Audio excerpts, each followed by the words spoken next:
Ողջույն բոլորին, մենք հասել ենք 4-րդ դասին, դասընթացի կեսը գրեթե անցել ենք։ Ջասթին, Էբի, Սարա, հրաշալի է, որ այստեղ եք։ Եվ Քենի, շատ լավ տեսք ունես։ Այդ մորուքը քեզ շատ ես ազում։ Այսպիսով, տարիներ շարունակ ճանապարհորդելիս ինձ բազմաթիվ հարցեր են տվել։ Ահա ինձ տրված հարցերից մի քանիսը։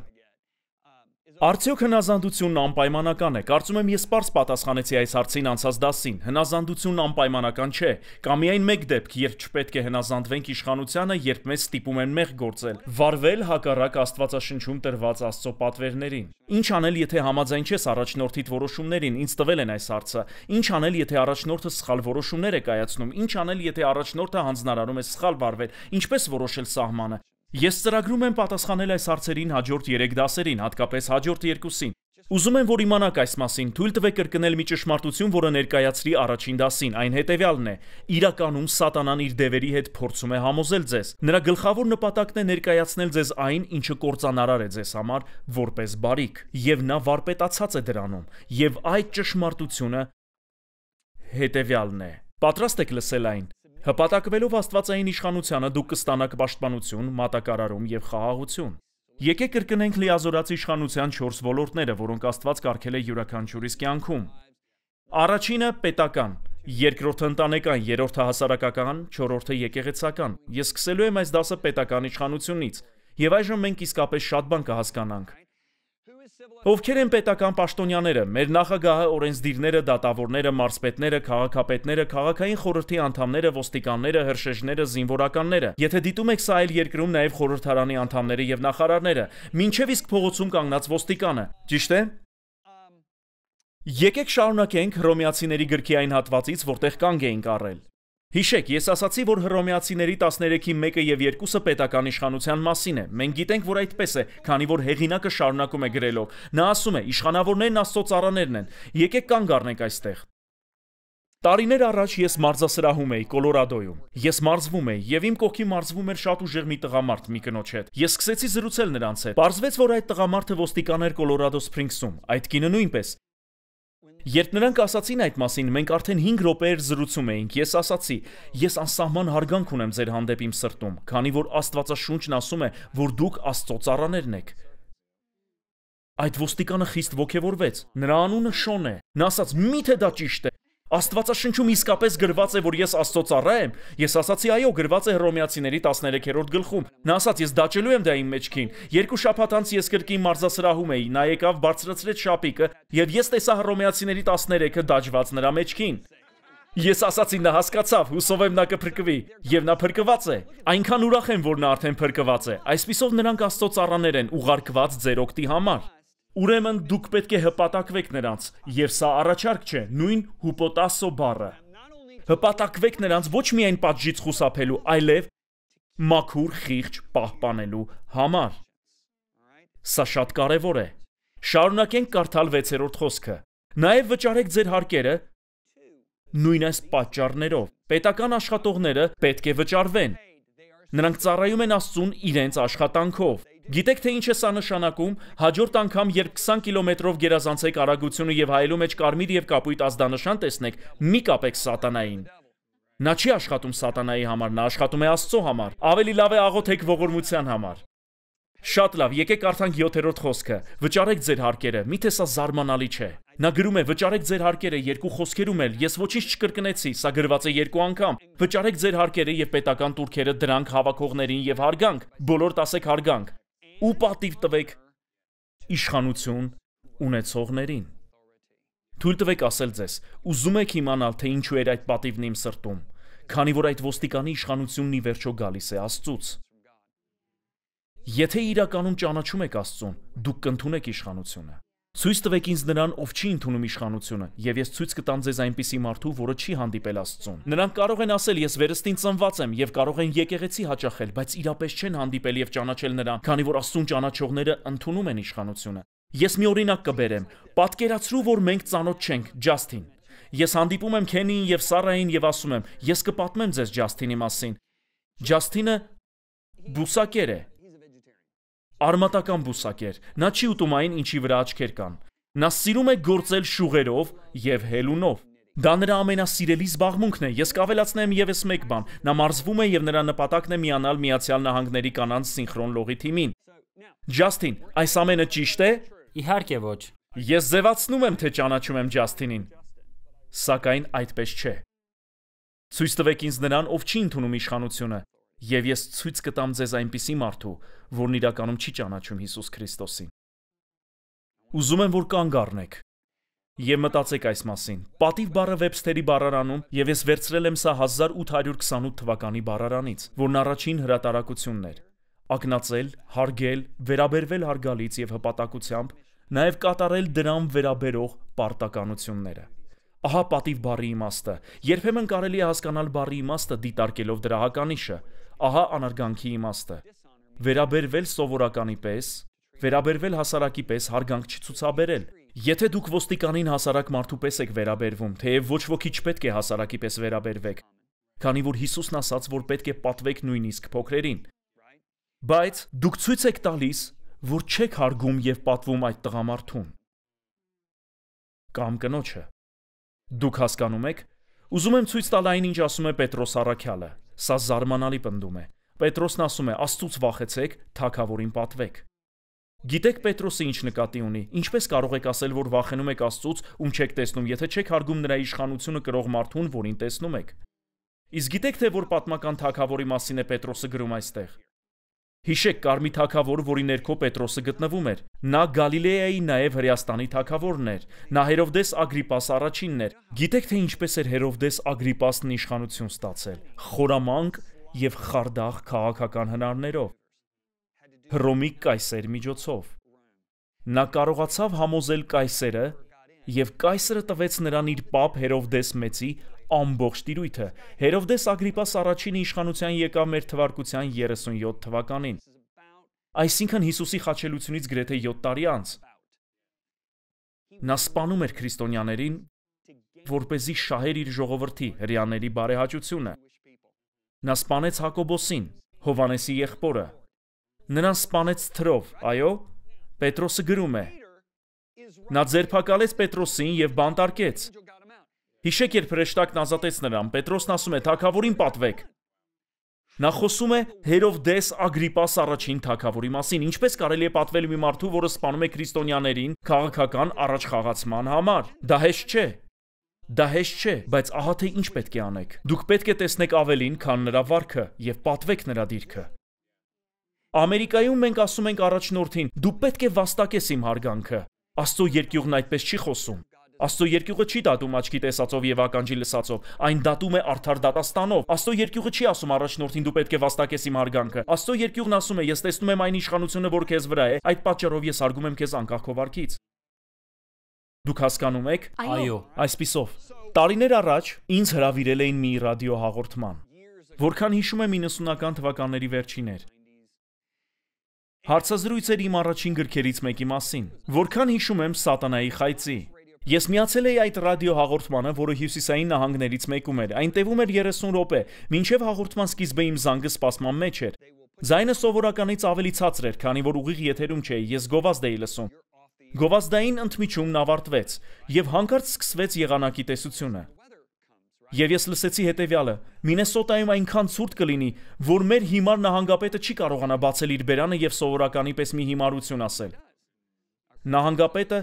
նրանք խոսում էին իրենց նահանգապետի մասին։ Ես զարհուրեցի եւ մտածում էի, որ սա կարծես աշխարհի կայան լինի, հաղորդավարը վերադարձավ հարցազրույցն անցկացնելու համար։ Ես թռուցիկ պատասխանեցի մի հարցի, բայց ցրված էի։ Ես ասացի հաղորդավարին, կարող եմ մի հարց տալ։ Սա քրիստոնեական կայան է, նա ասաց այո։ Ես ասացի, ես մի փոքր զարմացած եմ, քանի որ Աստվածաշունչը պատվիրում է պատվել իշխանավորներին։ Ես լսեցի, որ նահանգապետի շուրթերը սառչել են, եւ նա չի կարող մի հիմարություն ասել։ Գուցե դա ձայնագրություն էր, այդ նյութը որևէ աշխարհի կայանից էր։ Նա ասաց ոչ, ես էի կարդում։ Եվ ես ասացի, որ դա Աստծո սրտի համեմատ չէ, իսկ նա ասաց ինձ, որ մի փոքր զվարճանալը խնդիր չէ։ Ես ասացի ոչ, այն բանի հաշվին, որ Աստված պատվիրում է մեզ պատվել։ Նա կրճատեց հարցազրույցի ժամանակը եւ ավարտեց ասելով. Ջոն Բիվերը եւ ես տարբեր կարծիքներ ունենք։ Ես կասեմ ձեզ հետեւյալը. ես անվերահսկելի կերպով կծիծաղեի։ Եթե դրանից մի քանի տարի առաջ չլիներ մի փորձառություն Սուրբ Հոգու հետ, որի մասին կպատմեմ ձեզ։ Հիշում եք, որ պատմեցի նախագահ Քլինթոնի ընտրվելու մասին։ Ես քարոզում էի ամբողջ Ամերիկայով եւ առաջնորդներն ու քրիստոնյաները ասում էին ինձ. «Մի հեռուստատեսային հաղորդավար կա, որին դու պետք է դիտես, նա բացահայտում է Քլինթոնին եւ շատ զվարճալի է»։ Մի անգամ քարոզում էի Կալիֆոռնիայում։ Ես վերադարձա հյուրանոց, հարմարավետ հագուստ հագա եւ պառկեցի մահճակալին հեռուստացույց դիտելու։ Հանկարծ տեսա այդ մարդուն ծիծաղելի փողկապով, որը խոսում էր նախագահի մասին։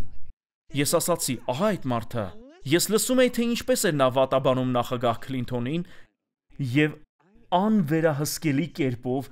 ծիծաղում էի։ Ես մտածում էի, նա այնքան զվարճալի է, նա ճիշտ է ասում։ Բայց իմ ներսում այնպիսի զգացողություն էր, ասես փսխելու էի։ Ես խղճի խայթ էի զգում եւ դա հանգիստ չէր տալիս։ 20 րոպե դիտելուց հետո վերջապես հարցրի. «Տեր, ինչ որ բան սխալ է» եւ հստակ լսեցի. «Քո ժողովրդի իշխանի դեմ չխոսես»։ Ես մտաբերեցի. այո, դա Գործք առաքելոցի 23-ի 5-ն է եւ հանկարծ մտածեցի. սպասիր, չէ որ նոր կտակարանն է պատվիրում մեզ դա։ Այն պատվիրում է չար բան չխոսել։ Այն պատվիրում է մեզ աղոթել մեր ղեկավարների համար, խնդրվածքներ եւ աղաչանքներ բարձրացնել։ Ես պարզապես կկարդամ սա, արտաղաչում եմ ամենից առաջ աղոթք անել։ Խնդրվածք, աղաչանք, գոհություն բոլոր իշխանավորների համար, որ խաղաղ եւ հանդարտ կյանք վարենք ամբողջ աստվածապաշտությամբ եւ սրբությամբ, որովհետեւ սա բարի եւ ընդունելի է մեր Փրկիչ Աստծո առջեւ։ Ես մտածեցի Աստված իմ եւ հանկարծ իմ մեջ բարկություն բարձրացավ։ Ինչու են քրիստոնյաներն այդքան տպավորված այդ հաղորդավարով։ Երկու սխալի արդյունքում ճիշտ չի ստացվում։ Այն ինչ նա ասում էր սկզբունքորեն ճիշտ էր, բայց այն թե ինչպես էր նա խոսում։ Ես բարկացած չէի այդ հաղորդավարի վրա, քանի որ նա հավանաբար պարզապես փրկվելու կարիք ուներ։ Ես բարկացած էի բոլոր առաջնորդների եւ քրիստոնյաների վրա, որոնք ասում էին՝ դիտիր նրան։ Երկու սխալի արդյունքում ճիշտ չի ստացվում, մենք պետք է հիշենք սա։ Այսպիսով տիեզերքում մշտապես գործում է երկու ծառայություն։ Դու գիտեիք այդ մասին։ Ես չէի գիտակցում սա, բայց մեկ օր իմ աչքերն ասես բացվեցին։ Կա եղբայրների չարախոսը, որը կանգնած է Աստծո գահի առջև եւ ցերեկ ու գիշեր մեղադրում է եղբայրներին։ Այսինքն գոյություն ունի չարախոսության ծառայություն։ Մյուս ծառայությունը բարեխոսության ծառայությունն է։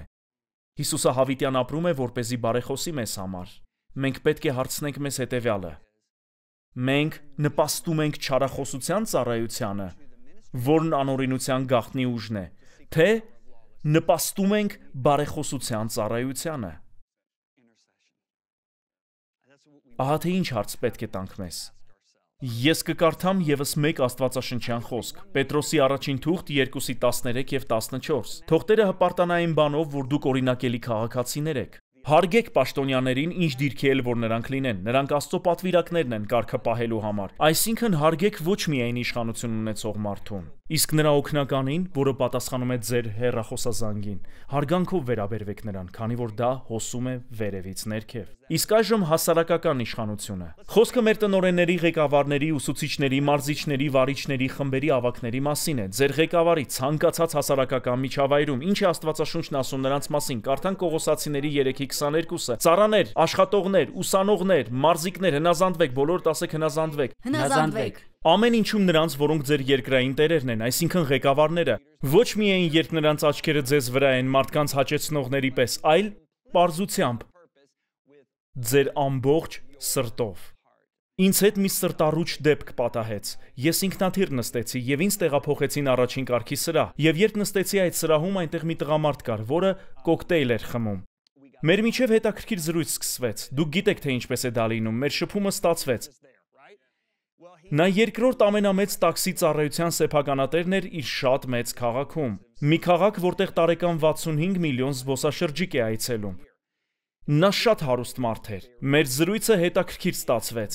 Ես հարցնում էի նրան ղեկավար լինելու մասին, պատմում էի, որ ավելի փոքր թիմ ունեմ եւ հարցեր էի տալիս նրան։ Մենք արդեն 30 րոպեեր թռչում էինք։ Վերջապես իմ բազմաթիվ հարցերից հետո նա հարցրեց ինձ, թե ինչով եմ զբաղվում։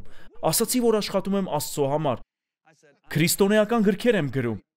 Նա այսպես արծա։ Նա բառացիորեն այդպիսի հոգոց հանեց եւ շրջվեց։ Մենք այնքան ընկերական էինք դարձել, որ հարցրի. ինչ կատարվեց։ Նա ասաց. Գիտես, որպես մարդ ինձ դուր եկար եւ կպատմեմ քեզ թե ինչ է պատահել։ Նա ասաց, ես մի կին աշխատող ունեի, նա այդ վերստին ծնվածներից էր։ Ես մտածեցի, «Ո ոչ», նա ասաց, այդ կինը քարոզում էր մարդկանց, իմ աշխատողներին։ Երբ նա պետք է փաստաթղթերի հետ գործ ունենար եւ համակարգչի մոտ լիներ, դրա փոխարեն քարոզում էր։ Ես վճարում էի նրան, իսկ նա քարոզում էր։ Իսկ հետո նա հեռացավ իմ ընկերությունից։ Դա այն ժամանակներում էր, երբ միջազգային հեռախոսազանգերը վճարովի էին։ Նա ասաց, այդ կինը $8,000 հեռախոսային պարկ թողեց ինձ։ Ես խիստ վհատվեցի։ Եվ մինչև այդ թռիչքի ավարտը նա գրեթե ոչինչ չասաց։ Ես չկարողացա հասնել նրան։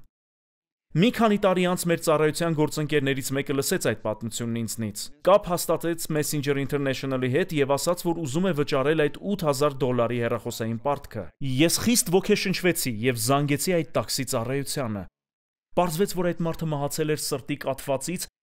6 ամիս առաջ։ Ես վհատվեցի, երբ լսեցի այդ մասին, քանի որ այդ կինը չկատարեց այն, ինչ Աստծո խոսքն է ասում։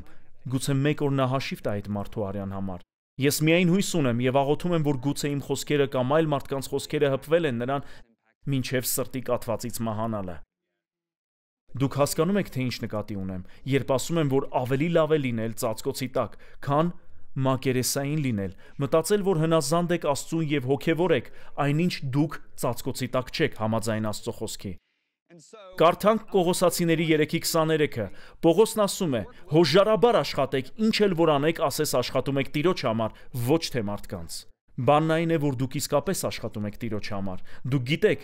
որ ես սիրում եմ գոլֆ խաղալ։ Ես արտոնություն ունեի խաղալու մի մարդու մասնավոր գոլֆի դաշտում։ Դա արևելյան ափին էր, Ֆլորիդայում։ Նա արդեն վաճառել է այն, բայց այդ գոլֆի դաշտը արժեր $200 միլիոն։ Կա մի զվարճալի խոսք, որ նա անսահմանափակ բյուջե էր տվել իր կնոջն այդ ակումբի համար։ Այդ կինը գերազանցել էր այն, քանի որ այդ ակումբն անզուգական էր։ Այդտեղ լինելը շատ հաճելի էր։ Նյու Յորքի քաղաքապետ Բլումֆիլդը խաղում էր այդ դաշտում։ Հանրահայտ Բոբ Գրիզը իմ ետևում գտնվող մի խմբում էր։ Թոմ Բրոքոն ինձնից 2 սեղան հեռու էր նստած ճաշի ժամանակ։ Իսկ Դեյտրոթ Թայգերսի մարզիչը նստած էր կողքիս։ Ես խաղում էի այդ գոլֆի դաշտի տնօրենի հետ, որը 36 աշխատող ուներ, միայն տարածքը պահպանելու համար։ Ես պատրաստվում էի հարվածել, երբ հանկարծ մի միտք ծագեց։ Ես կանգ առա եւ ասացի. «Ալեն, դու պետք է հոգաս այս գոլֆի դաշտի մասին, ասես այն Հիսուսինն է, ոչ թե պարոն Հ-ինը»։ Նա ասաց. «Ջոն, քանի որ Ալենը այդ տնօրենը քրիստոնյա էր, նա էր այդ գոլֆի դաշտ հրավիրել ինձ»։ Նա ասաց. «Որտեղից քեզ այդ միտքը»։ Ես ասացի. «Գրված է, որ մենք պետք է ծառայենք մեր գործատուներին, ասես Տիրոջը»։ Նա ասաց. «Աստված իմ, ճիշտ է, ես հասկացա»։ Եվ մենք շարունակեցինք գոլֆ խաղալ։ Ես հաղթեցի նրան այդ օրը։ Այժմ եկեք խոսենք ընտանեկան իշխանության մասին։ Լավ, սա իսկապես հետաքրքիր է լինելու։ Ընտանեկան իշխանությունն է ամուսինը, կինը, մայրը, հայրը, որդին, դուստրը։ Ես միայն կկարդամ որոշ աստվածաշնչյան խոսքեր։ Ինչպես որ եկեղեցին հպատակվում է Քրիստոսին, այնպես էլ դուք կանայք պետք է հպատակվեք ձեր ամուսիններին ամեն ինչում։ Ուշադրություն դարձրեք հպատակվել բառին։ Գրված չէ հնազանդվեք ձեր ամուսիններին ամեն բանում, այլ հպատակվեք։ Թույլ տվեք ասել, որ անմիջապես այս խոսքից առաջ եւ 3 անգամ դրա համատեքստում գրված է. ամուսիններ, սիրեք ձեր կանանց, ինչպես Քրիստոսն է սիրում եկեղեցին։ Ներկայացնում ենք Messenger X-ը, նյութերի ներբեռնման եւ հոսքային հեռարձակման լիովին նոր հարթակ։ Այն աշակերտական նյութերի ամբողջական թվային դարան է Ջոն եւ Լիզա Բիվերներից։ Պարունակում է վիդեո ուսուցումներ, աուդիո գրքեր, էլեկտրոնային գրքեր, կարճամետրաժ ֆիլմեր, աստվածաշնչեր եւ ավելին։ Այս նոր հարթակը կարելի է օգտագործել ձեր բոլոր սարքերով։ Այն լիովին անվճար է ավելի քան 130 լեզուներով։ Աշակերտություն յուրաքանչյուրի համար ամենուր։ Ներբեռնեք հավելվածը կամ այցելեք messengerx.com։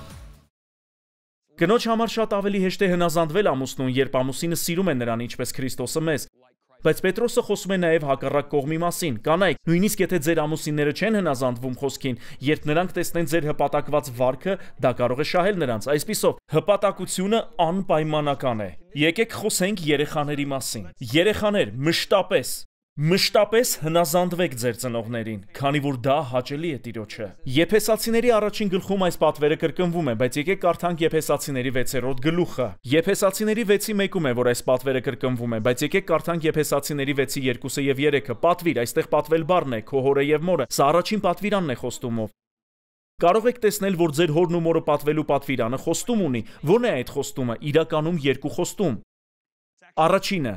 ձեզ համար ամեն ինչ լավ կլինի։ Երկրորդը, դուք երկար կյանք կունենաք երկրի վրա։ Չեմ կարող մտաբերել ավելի հրաշալի խոստում, քան հաջողությունը, երբ ամեն ինչ լավ է եւ երկար կյանքն այս երկրի վրա։ Դուք հասկանում եք, որ սա խոստում է Աստծոց։ Եթե պատվեք ձեր ծնողներին, դուք կարող եք ասել քաղցկեղին հեռացիր այս ընտանիքից։ Ես պատվել եմ իմ ծնողներին, ես երկար կյանք կունենամ եւ հաջողակ կլինեմ, դուրս իմ տնից։ Դա ուրախություն է պատճառում ինձ։ Ես ուրախանում եմ իմ իսկ ուղերձից։ Խնդիրն այն է, որ մեր հասարակությունը սովորեցնում է անարգել մեր ծնողներին։ Երբ մեր 4 որդիները մեծանում էին, կային ֆիլմեր դեռահասների համար, որոնք ես արգելեցի նրանց դիտել։ Ինչու արգելեցին որդիներին դիտել այդ ֆիլմերը, քանի որ այդ ֆիլմերում երեխա դերասանները անպատվում եւ անարգում էին իրենց ծնողներին։ Ես ասացի իմ երեխաներին, դուք չեք դիտելու այդ ֆիլմերը, ես թույլ չեմ տա։ Դրանք պատանեկան ֆիլմեր էին, որոնք նկարահանվել էին Օրլանդոյում եւ Լոս Անջելեսում։ Ես ասացի, դուք չեք դիտելու այդ ֆիլմերը, ես արգելում եմ։ Ավելի լավ է դիտեք ֆիլմեր արդար սպանություններով, քանի որ դա կա ամբողջին ուխտում, բայց ոչ այս ֆիլմերը, ես թույլ չեմ տալիս։ Եվ ես գիտեմ, որ ոմանք համաձայն չեն լինի դրան, բայց ինչևէ։ Արդյունքում մեր երեխաները միշտ հարգում էին իրենց ուսուցիչներին եւ ծնողներին, նաեւ պետական իշխանությանը։ Այդ 4 տղաներն ամենից աստվածապաշտ մարդկանցից են, որոնց ես երբևէ տեսել եմ։ Իրականում Աստվածաշնչում զարմանալի է, երբ մտածում եք այդ մասին։ Տալով 10 պատվիրանները Աստված շարադրել է դրանք ըստ կարևորության աստիճանի։ Առաջին 4 պատվիրանները Աստծո եւ մեր փոխհարաբերության մասին են, իսկ մյուս 6-ը մարդկային փոխհարաբերությունների մասին են։ Հիսուսը նույնպես ասաց, որ առաջին պատվիրանն է սիրիր քո Տեր Աստծուն քո ամբողջ սրտով, երկրորդը սիրիր քո ընկերոջը ինչպես ինքդ քեզ։ Այսպիսով 10 պատվիրանները տրված են ըստ կարևորության։ 6-րդ պատվիրանն է՝ մի սպանիր։ Դա վատ է, դա շատ վատ է։ 7-րդ պատվիրանն է՝ մի շնացիր, դա վատ է, դա շատ վատ է։ 8-րդ պատվիրանն է՝ մի գողացիր։ Այս 3-ից 2-ի համար դուք կարող եք բանտ գնալ, բայց գիտեք, թե ինչ է Աստված ասել այդ 3-ից առաջ։ 5-րդ պատվիրանն է՝ պատվիր քո մորը եւ հորը։ Հնարավոր է, որ Աստծո համար ձեր մորը եւ հորը պատվելը, ձեր մորը եւ հորը անարգելը ավելի լուրջ հանցանք է, քան սպանությունը, գողանալը եւ շնությունը։ Ահա թե ինչ է գրված 2-րդ Օրինաց 27:16-ում. անիծված է այն մարդը, որը անարգում է իր հորը եւ մորը, եւ ամբողջ ժողովուրդը կպատասխանի ամեն։ Մեկ այլ թարգմանության մեջ գրված է. Աստծո անեծքը այն մարդու վրա է, որը նվաստացնում է իր ծնողին։ Շմավոնը եւ Ղևին Հակոբի 2-րդ եւ 3-րդ որդիներն էին։ Նրանք սառնասրտորեն սպանեցին Սյուքեմ կոչվող քաղաքի տղամարդկանց։ Ռուբենը, որը Հակոբի առաջնեկն էր, անպատվեց իր հորը։ Ահա թե ինչ է Աստվածաշունչն ասում Ռուբենի մասին։ Իսրայելի առաջնեկ որդին Ռուբենն էր, բայց քանի որ նա անպատվեց իր հորը, կենակցելով իր հոր հարճերից մեկի հետ, նրա առաջնեկությունը տրվեց նրա եղբայր Հովսեփի որդիներից մեկին։ Այս պատճառով Ռուբենը նշված չէ տոհմաբանության մեջ որպես առաջնեկ որդի։ Երկրորդի եւ երրորդի անունները չհեռացվեցին այդ տոհմաբանությունից։ Նրանք սառնասրտորեն սպանեցին մարդկանց։ Նա անպատվեց իր հորը։ Ըստ էության, մենք ասել ենք մեր հասարակությանը. դուք ասեք մեզ, թե ինչն է կարևոր, փոխարենը փնտրենք Աստծո խոսքում, Աստված, ինչն ես դու կարևոր համարում։ Դուք հասկանում եք, թե ինչ նկատի ունեմ։ Եկեք ավարտենք Նոյի եւ նրա որդիների պատմությամբ։ Բոլորս գիտենք այս պատմությունը, ճիշտ է։ Ջրհեղեղը սկսվեց, ջրհեղեղը ավարտվեց, Նոյը զբաղվեց հողագործությամբ։ Նա վերջին հայրն էր այս աշխարհում։ Մի երեկո նա մի փոքր ընկճվեց եւ հարբեց իր խմորված պտուղներից։ Ճիշտ է։ Նա այնպես հարբեց, որ լիովին հանեց իր հագուստները։ Նա պառկեց իր վրանում անգիտակից եւ մերկ։ Նրա կրտսեր որդի քամը ներս մտավ եւ ասաց. «Օ՜» եւ դուրս գնաց ու պատմեց բոլորին։ Բոլորն այդ ժամանակ միայն Սեմը եւ Հաբետն էին, բայց նա պատմեց նրանց։ Նա ասաց. «Տղաներ, հայրդ հունդ հարբած է եւ մերկ պառկած է վրանում»։ Երբ Սեմն ու Հաբետը լսեցին դա, գիտեք թե ինչ արեցին։ Նա կարծում էր, որ նրանք կմտնեին վրանը եւ իրպես կծաղրեին իրենց հորը։ Նրանք ներս մտան ուսերին ծածկոց գցած։ Նրանք հակառակ կողմն էին նայում, որովհետեւ չէին ուզում տեսնել իրենց հոր մերկությունը։ Նրանք ծածկեցին իրենց հորը եւ դուրս գնացին։ Նոյն արթնացավ հաջորդ առավոտյան։ Երբ գիտակցեց, թե ինչ էր արել քամը, քամի ժառանգ քանանի վրա անեծք եկավ, եւ այդ անեծքը գնում է սերնդեսերունդ, սերնդեսերունդ։ Կրկին, զարմանալին այն է, որ քամը 100%-ով ճիշտ էր, բայց նա սխալ էր։ Երկու սխալի արդյունքում ճիշտ չի ստացվում։ Եթե կարդաք Եբրայեցիների 11-րդ գլուխը, որ ես անվանում եմ Աստծո փառքի սրահը, քանի որ նա պարծենում է նահապետներով, նա խոսում է Մովսեսի մասին, Աբրահամի մասին, նաև մյուս նահապետների։ Այդտեղ Աստված պարծենում է Նոյով։ Նոյն այլևս թունդ հարբած եւ վրանում մերկ պարկած չէ։ Ակնհայտ է, որ նա ապաշխարել էր եւ ներում էր ստացել, բայց Աստված պարծենում է նրանով։ Բայց գիտեք թե ով չկա այդ փառքի սրահում։ Քամը եւ նրա զավակները։ Ինչու՞, որովհետեւ նրա զավակներն անիծվեցին։ Աստվածաշնչում կան մեղքեր, որոնք հակառակ են Աստծո սրբությանը, եւ կան մեղքեր, որոնք հակառակ են նրա իշխանությանը։ Եվ ես տեսնում եմ, որ նրա իշխանության դեմ գործած մեղքերը առավել խիստ են դատվում։ Բոլորն էլ վերաբերում են նրա իշխանությանը, բայց պարզապես հետևեք իմ մտքին։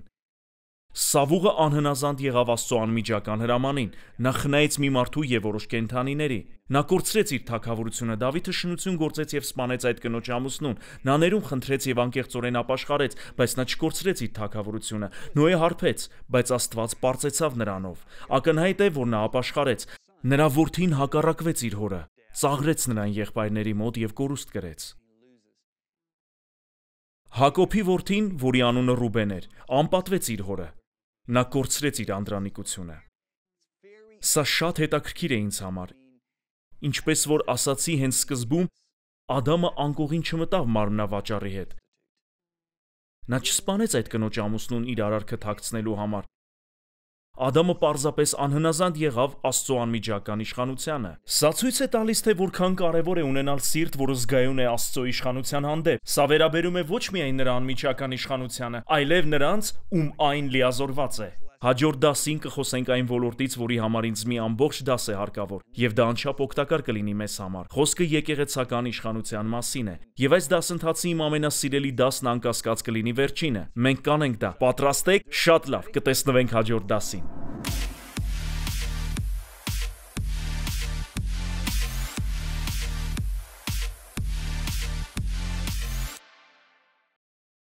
Ներկայացնում ենք Messenger X-ը, նյութերի ներբեռնման եւ հոսքային հեռարձակման լիովին նոր հարթակ։ Այն աշակերտական նյութերի ամբողջական թվային դարան է Ջոն եւ Լիզա Բիվերներից։ Պարունակում է վիդեո ուսուցումներ, աուդիո գրքեր, էլեկտրոնային գրքեր, կարճամետրաժ ֆիլմեր, աստվածաշնչեր եւ ավելին։ Այս նոր հարթակը կարելի է օգտագործել ձեր բոլոր սարքերով։ Այն լիովին անվճար է ավելի քան 130 լեզուներով։ Աշակերտություն յուրաքանչյուրի համար ամենուր։ Ներբեռնեք հավելվածը կամ այցելեք messengerx.com։